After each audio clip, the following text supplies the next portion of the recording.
तो बड़े दुखी हुए बापू। नायडू ने कहा कि इतने चिंतित क्यों हैं, एक और लोटा ले लीजिएगा पानी का भरा हुआ। नेहरू जी भी हंसने लगे कि आप भूल जाइएगा कि आश्रम में हो, आप तो मेरे यहां पर प्रयाग में हो, जहां संगम पर बैठे हुए हो आप, यहां पानी की क्या कमी है।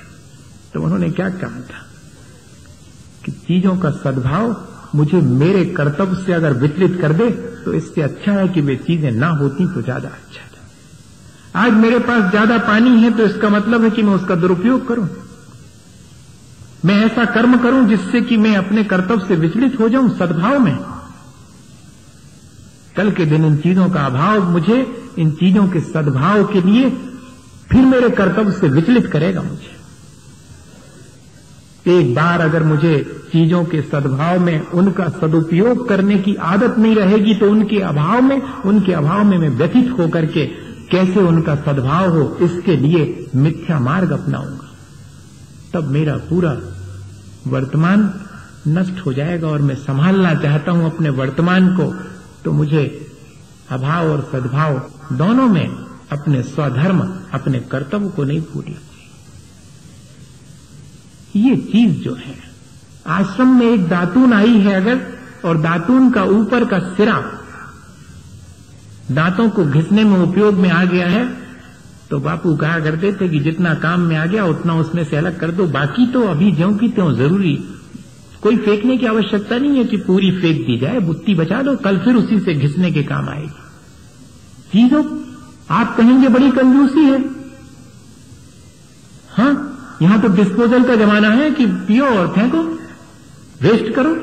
इन चीजों का सद्भाव कल के दिन हमें जब अभाव होगा तब बहुत मुश्किल में डालेगा, ये ध्यान रखना। ये बाह्य वातावरण हमारे अपने कर्मों को किस तरह से प्रभावित करता है और कैसे हम उसके साथ समायोजन नहीं कर पाते हैं, ये छोटी छोटी सी चीजें हैं।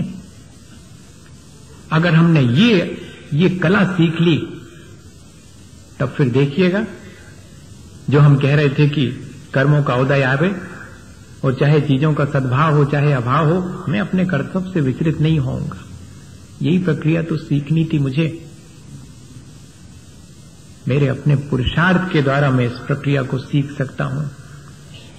एक बाबा जी रास्ते से गुजर रहे थे, किसान के खेत को देख करके बड़ी प्रसन्नता जाहिर की कि वाह, तुम्हारा कितना सौभाग्य, तुम्हारे पिता से तुम्हें कितना बढ़िया खेत मिला।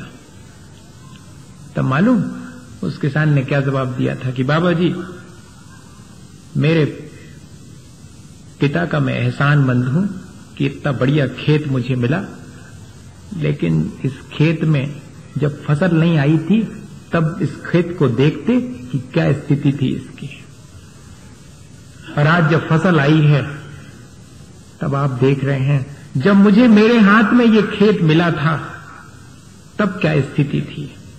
ये बात मुझे किस बात की प्रेरणा देती है, मुझे वर्तमान का जीवन कैसा मिला था, अब मैंने उसमें किस तरह से इजाफा किया है, ये मेरे अपने पुरुषार्थ का फल है, ये मेरे अपने बाह्य वातावरण के साथ एडजस्ट करने की सामर्थ्य है। जो प्राप्त हुआ है उसमें मैं क्या बेहतर से बेहतर कर सकता हूं। मुझे 2 हाथ और 2 आंखें और दुरुस्त शरीर मिला है तो मैं क्या बेहतर कर सकता हूं। मैं अपने कर्तव्य को कैसे ठीक से करूं, अगर ये चीज मेरे मन में बनी रहे तो आसानी से मैं कर्मों को जीत सकता हूं। और दूसरी चीज कि मैं प्रतिक्रिया ना करूं, पर ये तो बहुत मुश्किल है। कोई मुझे गाली दे और मेरे भीतर कुछ भी ना हो, पानी हिले तक नहीं भीतर का, ऐसा तो हो ही नहीं सकता। कोई मुझे प्यारी सी बात कहे और मेरे भीतर मैं एक्साइट नहीं हूं, ऐसा हो ही नहीं सकता। प्रभावित हुए बिना रहते ही नहीं मैं। जो भी एक्शन होता है बाहर से, मैं उसका रिएक्शन हमेशा करता हूं, बिना रिएक्शन के तो होते ही नहीं। तो फिर ठीक है, मुझे प्रतिक्रिया तो करनी है। बाह्य वातावरण मेरे ऊपर प्रभाव डालेगा, मुझे उसकी प्रतिक्रिया कैसी करनी है, मुझे प्रतिक्रिया कम से कम करनी है, और जहां तक बन सके बुरी प्रतिक्रिया को पोस्टपोन करना है, और अच्छी प्रतिक्रिया करने के लिए हमेशा ध्यान रखना है। इतना नहीं कर सकते क्या अपन? है तो बहुत मामला कठिन। अपने को तो जब घर में माँ कहती थी कि फलाना काम कर दो, हम नहीं करते, हमें फुर्सत नहीं है।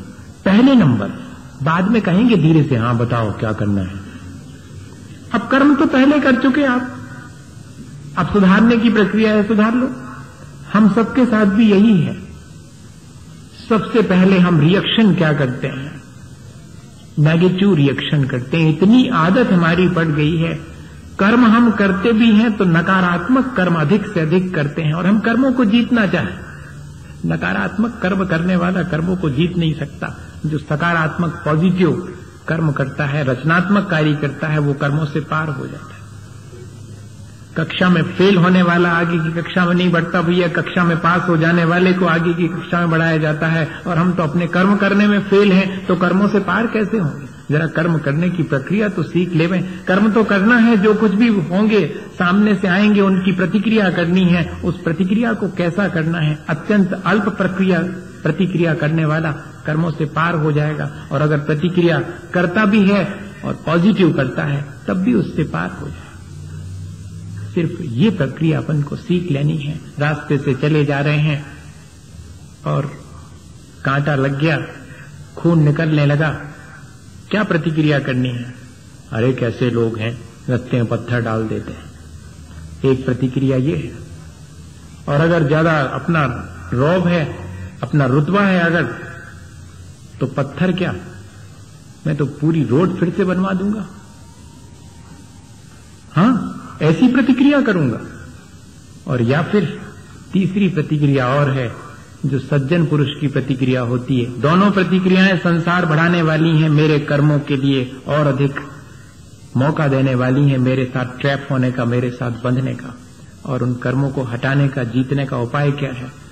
कि जिस क्षण मुझे वो कांटा लगे तब धन्यवाद देता हूं कि चलो कांटा ही लगा, संभव है कि इससे भी ज्यादा कोई चोट लग सकती थी, अच्छा हुआ निकल गया मामला। किसी से कोई शिकायत नहीं है, किसी के प्रति कोई दुर्भावना नहीं है। अपने जो कर्म मैंने किए थे उनका फल अच्छा हुआ, मेरी सावधानी और मेरी पूरी कॉन्शियस के साथ ये कर्म आकर के निकल गया। अब मुझे कोई प्रतिक्रिया नहीं करनी, और करनी भी है तो पॉजिटिव सिर्फ इतनी कि धन्यवाद दे रहे हैं कि बहुत अच्छा हुआ, निकल गया। किसी के गाली देने पर क्या धन्यवाद देने का मन होता है? नहीं होता। सीखना पड़ेगा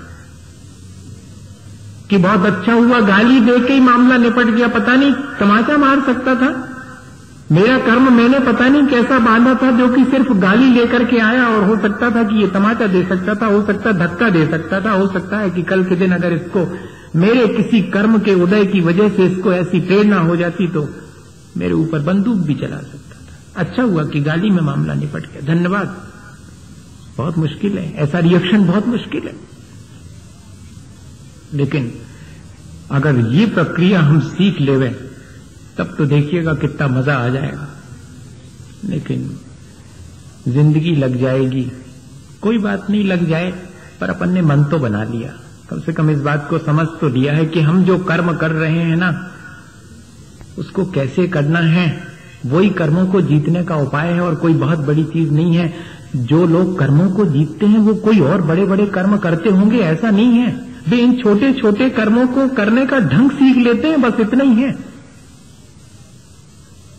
सफलता जिनको मिलती है वे कोई अलग कर्म करते हो ऐसा नहीं है, वे बस कर्मों को अलग ढंग से करते हैं, बस इतने ही आर्ट है उसका, और कुछ नहीं। और ये हमें सीख लेना चाहिए। कोई हमें और बहुत बड़े कर्म जीतने के लिए कर्म करना हो। और तीसरी